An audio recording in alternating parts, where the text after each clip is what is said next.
track reviews.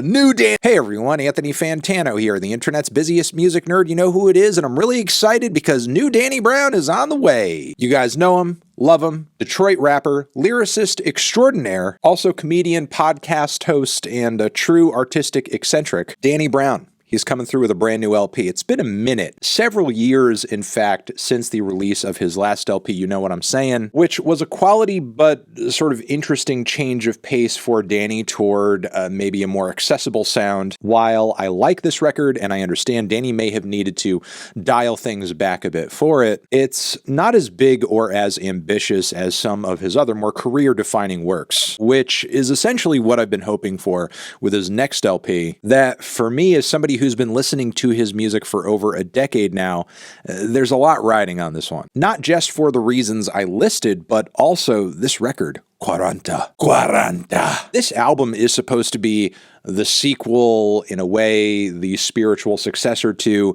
his breakout mixtape 30, which at the time saw Danny Brown at 30, spitting a lot of bars about the life he was leading at that point, as well as referencing back to a lot of personal stuff and formative life events that made him the man he is today, or on that day when he was making the music. So I don't know, while it's hard to expect this record or any new record from Danny to completely blow 30 out of the water or even match how fantastic it is, how well it's aged over the years, at minimum, I would say I'm hoping for something that's at least a little ambitious and personally defining for Danny in this moment of his career, just as 30 was over 10 years ago. Now, also in the lead up to this record, there have been a lot of worries, a lot of questions, even talk from Danny at one point that he later changed his tune on, that Warp Records was essentially shelving the album a bit or dragging its feet on putting it out. Of course, we can't simply prejudge the record based on this chaotic context. I am hoping for the best, though. I want to see Danny add another great record to his catalog, and in an effort to stir up some excitement for this project,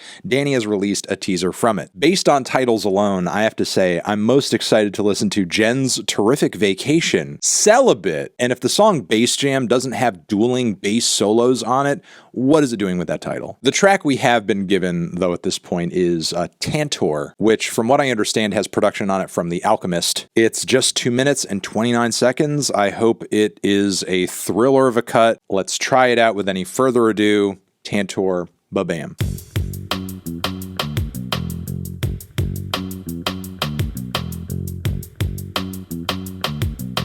Okay. That is a lot. That is density and insanity packed into a very short period of time. Kicking things off with this dial tone and internet, log on sound effect sample with some pounding drums and these angular and very sour, odd melodies. They feel like a loop that's lifted from a prog rock song with some heavy percussion, occasionally some groove and beat switch up details here and there, some filtered bits. It's just a lot flying at you at once, even though the song still has that deceptively simple loop-based formula that a lot of Alchemist beats do these days. So sonically, this track is pretty wild and matches Danny's chaotic energy for sure, and he has that on this song in Spades, along with a confident flow, that trademark kind of sour, yelpy Danny Brown vocal inflection. There's sometimes a little distortion on the vocals, some overdubs, some echo. Sonically, this track has a lot going on. I will say, though, the chorus, while it's there, it's also very tiny, kind of gets lost in the haze of everything else going on. Not super memorable, not a huge contrast from everything else going on with the track. I feel like on the chorus, this song didn't really nail it. And on the content side, it's fine. It's okay. It's not blowing me away per se. Certainly, it's not one of Danny's more topically focused songs or personal songs, introspective songs, because I think the point of this track is to prove that Danny is as weird and as grimy as he's ever been, with a lot of out there rhymes and topical associations, just randomly shouting out a Mexican friend named Chinese Mike at one point. We also get this wild reference to Olympic diver Greg Louganis. Honestly, on the lyrical side, and this could just be a first impression thing, but I don't think we should be trying to pull out a big macro picture here of what Danny's saying, because I think he's consciously just being all over the place in an attempt to give us a song that feels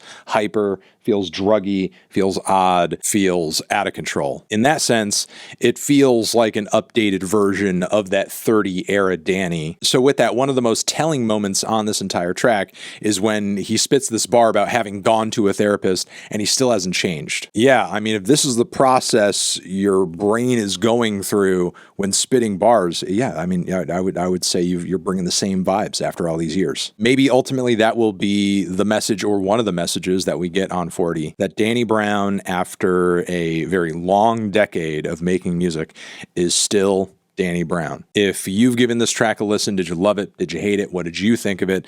And yeah, over here next to my head is another video you can check out.